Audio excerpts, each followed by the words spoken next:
ओम शांति। मैं देह भान से मुक्त अशरीरी ज्योतिर्बिंदु आत्मा हूँ।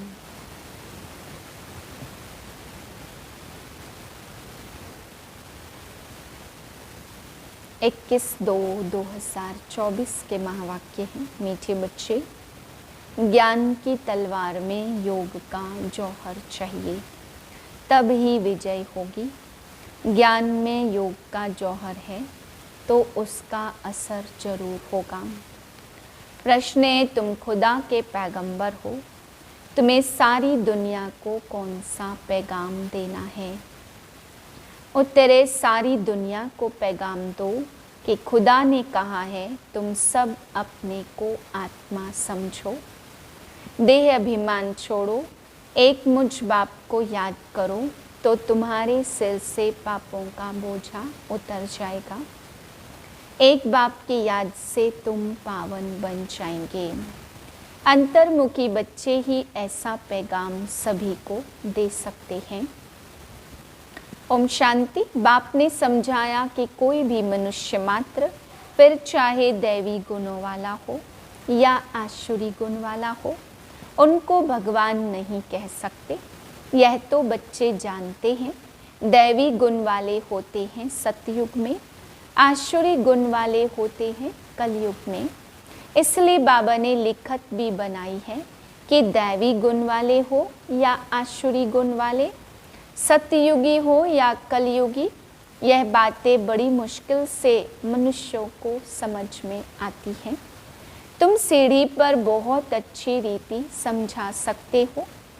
तुम्हारे ज्ञान के बाण बहुत अच्छे हैं, परंतु उनमें जौहर चाहिए। जैसे तलवार में भी जौहर होता है ना। कोई बहुत तीखे जौहर वाले होते, जैसे गुरु गोविंद सिंह की तलवार विलायत चली गई, उस तलवार को लेकर परिक्रमा देते हैं, बहुत साफ रखते हैं। कोई 2 पैसे की तलवार भी होती है जिसमें जौहर होता है, वह बहुत तीखी होती, उनका दाम बहुत होता है। बच्चों में भी ऐसे है। कोई में ज्ञान बहुत है, योग का जौहर कम है। जो बांधेले गरीब हैं, वह शिव बाबा को बहुत याद करते हैं। उनमें ज्ञान कम और योग का जौहर बहुत है। वह तमो प्रधान से सतो प्रधान बन रहे हैं। जैसे एक अर्जुन भील का भी मिसाल दिखाते हैं। अर्जुन से भी भील तीखा हो गया बाण मारने में। अर्जुन अर्थात जो घर में रहते हैं, रोज सुनते हैं, उनसे बाहर रहने वाले तीखे हो जाते हैं। जिनमें ज्ञान का जौहर है, उनके आगे वह भरीड होते हैं। कहेंगे, भावी कोई फेल होते व देवाला मारते तो नसीब पर हाथ रखते हैं। ज्ञान के साथ योग का जौहर जरूर चाहिए। जौहर नहीं तो कुक्कड़ ज्ञानी है। बच्चे भी फील करते, कोई का पति में, कोई का किस में प्यार होता है। ज्ञान में बहुत तीखे होते, लेकिन अंदर खिटखिट रहती है। यहाँ तो बिल्कुल साधारण रहना है, सब कुछ देखते हुए जैसे देखते ही नहीं। एक बाप से ही प्रीत है, तब तो गाया जाता कम कार डे। ऑफिस शादी में काम करते भी बुद्धि में याद रहे कि मैं आत्मा हूँ। बाबा ने फरमान किया है, मुझे याद करते रहो। भक्ति मार्ग में भी कामकाज करते, कोई न कोई इष्ट देवता को याद करते रहते। वह तो है पत्थर का बुत, उसमें आत्मा तो है नहीं। लक्ष्मी नारायण भी पूजे जाते हैं, वह भी पत्थर की मूर्ति है। बोलो, इनकी आत्मा कहाँ है? अब तुम समझते हो, जरूर कोई नाम रूप में है। अब तुम फिर योग बल से पावन देवता बन रहे हो। एम ऑब्जेक्ट भी है। दूसरी बात, बाप समझाते ज्ञान का सागर, ज्ञान गंगाएं इस पुरुषोत्तम संगम युग पर ही होते हैं।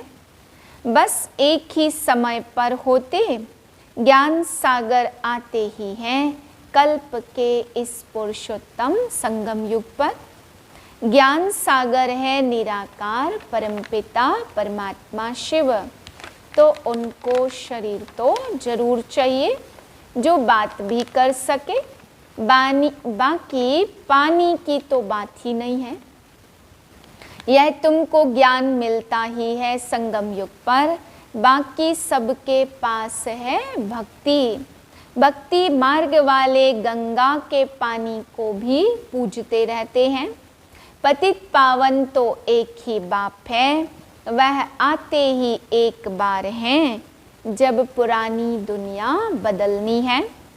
अब यह किसको समझाने में बुद्धि भी चाहिए, एकांत में विचार सागर मंथन करना पड़े।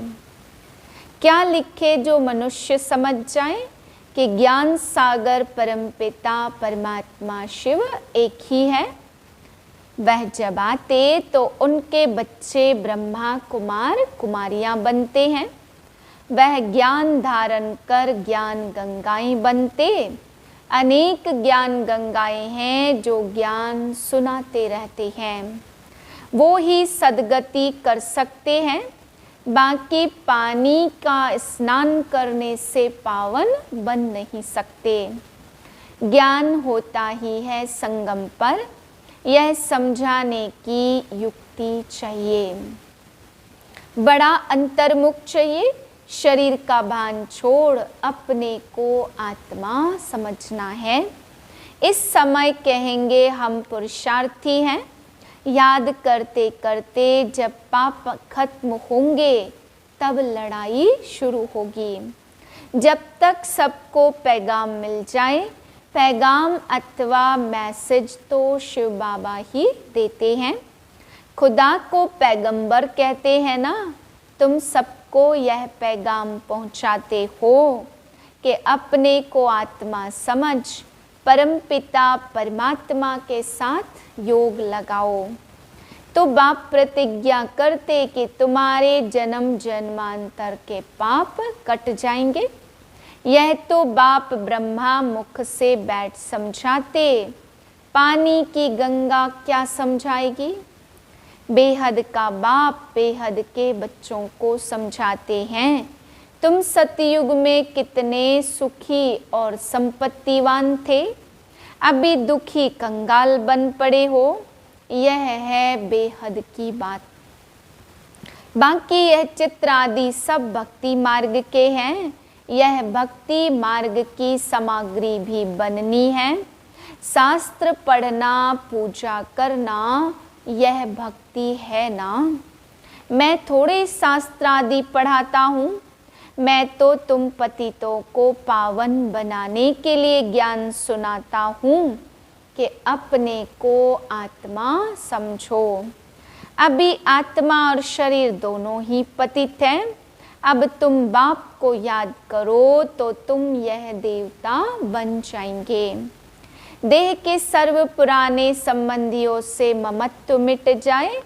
गाते भी हैं आप आएंगे तो हम और कोई की नहीं सुनेंगे।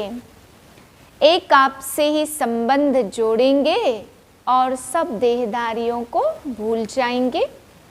अब बाप तुमको अपना वायदा याद कराते।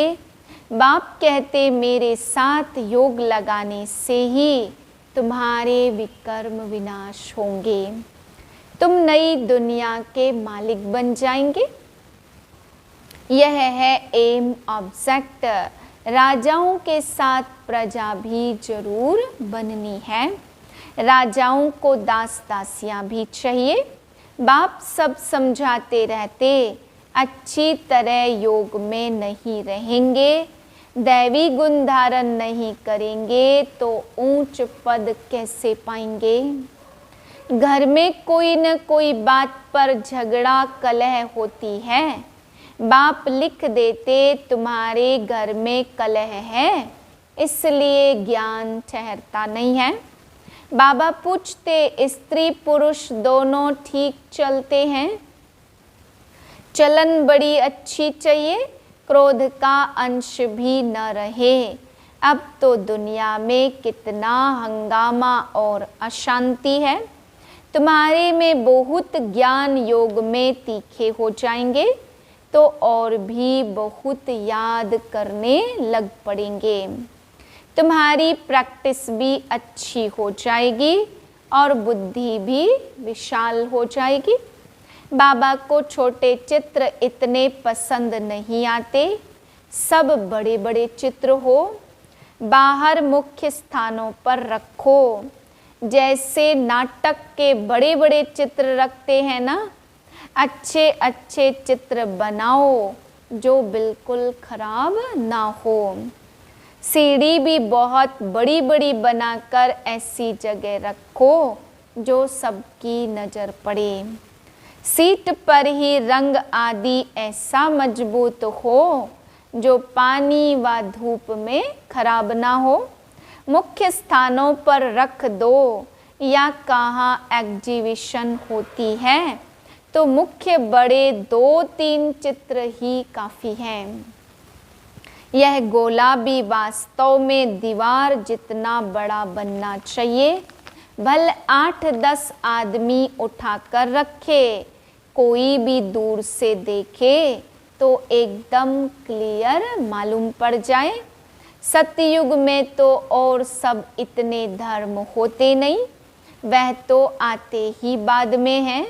पहले तो स्वर्ग में बहुत थोड़े मनुष्य होते, अब स्वर्ग है या नरक, तुम इस पर बहुत अच्छी रीति समझा सकते हो। जो आए उनको समझाते रहो।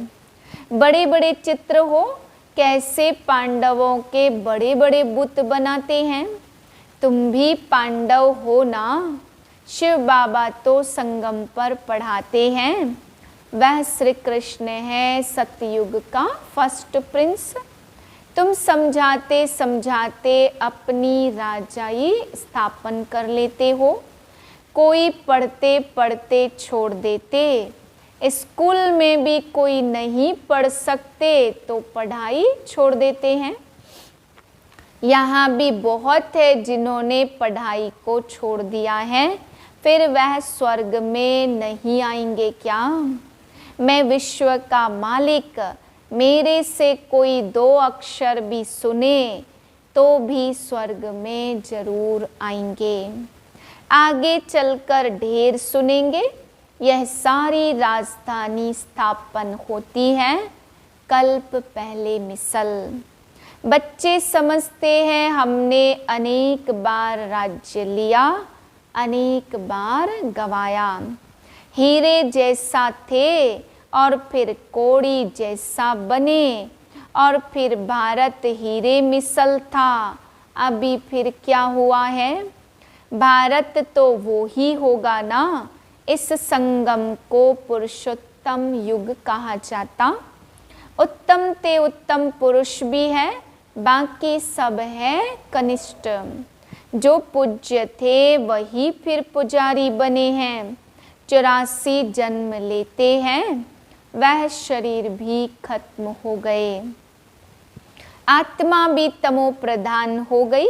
जब सतो प्रधान है तब तो पूजते ही नहीं, चैतन्य में है। अब तुम शिव बाबा को चैतन्य में याद करते हो, फिर पुजारी बनेंगे तो पत्थर को पूजेंगे। अब बाबा चैतन्य है ना, फिर उनकी पत्थर की मूर्ति बनाकर पूजते। रावण राज्य में भक्ति शुरू होती। आत्माएं वो ही हैं, भिन्न भिन्न शरीर धारण करती आई। नीचे गिरने से ही भक्ति शुरू हो जाती।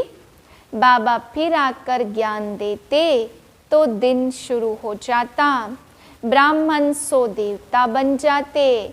अब तो देवता नहीं कहेंगे। ब्रह्मा तो सतयुग में होता नहीं, यहाँ ब्रह्मा तपस्या कर रहे हैं, मनुष्य है ना, शिव बाबा को शिव ही कहा जाता, इसमें है तो भी शिव बाबा कहेंगे, दूसरा कोई नाम नहीं रखा जाता। इनमें शिव बाबा आते हैं, वह है ज्ञान का सागर। इस ब्रह्मा तन द्वारा ज्ञान देते हैं, तो चित्र आदि भी बड़ी समझ से बनाने हैं। इसमें लिखत ही काम में आती है।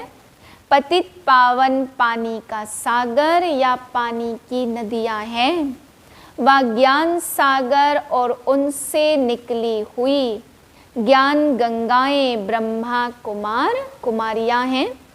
इनको ही बाप ज्ञान देते हैं, तो ब्रह्मा द्वारा जो ब्राह्मण बनते हैं वो ही फिर देवता बनते हैं। विराट रूप का चित्र भी बहुत बड़ा दिखाना है। यह है मुख्य चित्र। तो बाबा समझाते, मीठे बच्चे, तुम्हें अपनी सिविल बुद्धि बनानी है। जब बाबा देखते हैं कि इनकी क्रिमिनल आई है, तो समझ जाते यह चल नहीं सकेंगे। तुम्हारी आत्मा अब त्रिकालदर्शी बनती है। यह कोई विरला समझते हैं, बहुत बुद्धू है। बाप को फारकती दे देते हैं। यह तो बच्चे समझते हैं कि राजधानी स्थापन हो रही है, उसमें सब चाहिए, पिछाड़ी में सब साक्षात्कार होंगे, फर्स्ट क्लास दास दासियाँ भी बनेंगी। फर्स्ट क्लास दासी कृष्ण की पालना करेगी, बर्तन साफ करने वाली, खाना खिलाने वाली और सफाई करने वाली सब होंगी। यहाँ से ही निकलेंगी। फर्स्ट नंबर वाली जरूर अच्छा पद पाएगी। वह भाषणा आती है। बाबा को बच्चों से भाषणा आती, यह बहुत अच्छी मुरली चलाते हैं, परंतु योग कम है। कोई स्त्री पुरुष से भी तीखी हो जाती। एक ज्ञान में है, कहते हैं बाबा दूसरा पहिया ठीक नहीं है, एक दो को सावधान करना है। प्रवृत्ति मार्ग है ना, तो जोड़ी एक जैसी चाहिए। आप समान बनाना है, पिछाड़ी में तुम दुनिया को ही भूल जाएंगे। समझते हो ना कि हम हंस हैं और यह बगुला है, किसमें कोई अवगुण, किसमें कोई चटा भेटी भी चलती है। मेहनत बहुत है भी बहुत सहज, सेकंड में जीवन मुक्ति। बिगर कौड़ी खर्च ऊंच से ऊंच पद पा सकते हैं। गरीब जो हैं वह अच्छी सर्विस करते रहते। यह तो पता है ना, कौन कौन खाली हाथ आए हैं। बहुत कुछ ले जाने वाले आज है नहीं, और गरीब बहुत ऊंच मर्तबा पा रहे हैं।